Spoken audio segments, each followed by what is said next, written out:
జిల్లాలో ప్రభుత్వ సర్వజన ఆసుపత్రి వద్ద ఉద్రిక్త పరిస్థితులు నెలకొన్నాయి. పారిశుద్ధ కార్మికులను తొలగించిన నిర్ణయాన్ని నిరసిస్తూ ప్రజా సంఘాల ఆధ్వర్యంలో చేపట్టిన ధర్నా తీవ్ర ఉద్రిక్తతలకు దారితీసింది.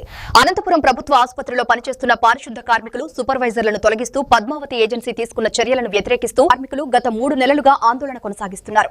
50 సంవత్సరాలు పైబడిన కార్మికులను నిర్దాక్షిణ్యంగా తొలగించడంతో ఏఐటీయూసీ, వైఎస్ఆర్ ట్రేడ్ యూనియన్ తో పాటు పలు ప్రజా సంఘాలు ఉద్యమానికి మద్దతుగా నిలిచాయి.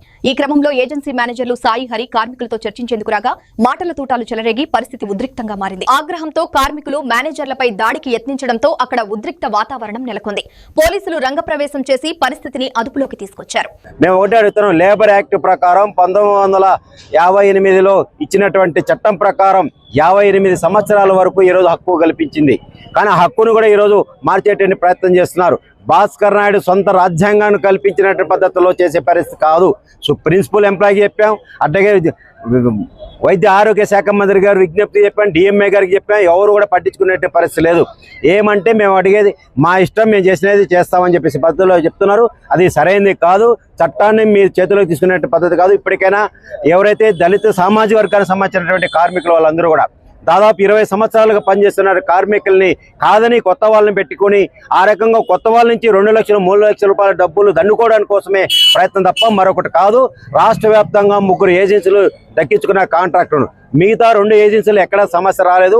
ఒక రాయలసీమ ప్రాంతంలో జోన్లో 3లో ఉన్నటువంటి భాస్కర్ నాయుడే ఈ రకమైనటువంటి దాదాపు 500 మంది కార్మికుల్ని తొలగిస్తే ఆ రకంగా ఒక్కొక్క కార్మికుల నుంచి 2 లక్షల రూపాయలు డిమాండ్ చేయడానికి ఈరోజు ప్రయత్నాలు చేస్తున్నారు.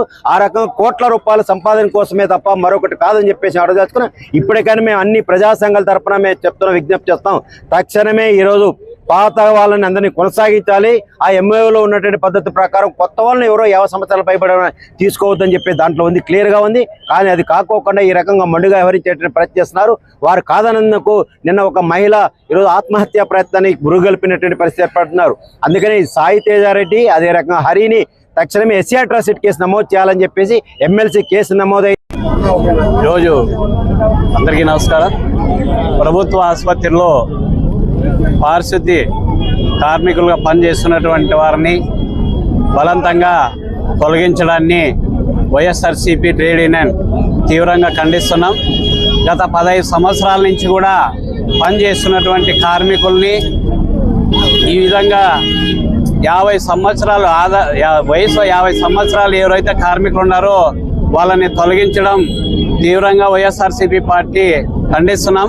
అంతేకాదు ఎన్డీఏ కూటమి అధికారంలోకి వచ్చిన తర్వాత ఏజెన్సీని రద్దు చేసి వాళ్ళకు ఉన్నటువంటి అనుకూలంగా ఉన్నటువంటి ఏజెన్సీని తీసుకొని ఈ పొద్దు 60-70 మంది వాళ్ళు కరోనాలో ప్రపంచాన్నే కూడా గజగజలాడించినటువంటి కరోనాలో పనిచేసినటువంటి కార్మికుల్ని ఈరోజు వాళ్ళని తొలగించడం మేము తీవ్రంగా ఖండిస్తున్నాం. రాబోయే కాలంలో ఆ యొక్క కార్మికులకి వైఎస్ఆర్సీపీ పార్టీ మద్దతు ఉంటుందని చెప్పి వారు చేసే ఆందోళన కార్యక్రమం కూడా వైఎస్ఆర్ ట్రేడ్ యూనియన్ కూడా మద్దతు ఉంటుందని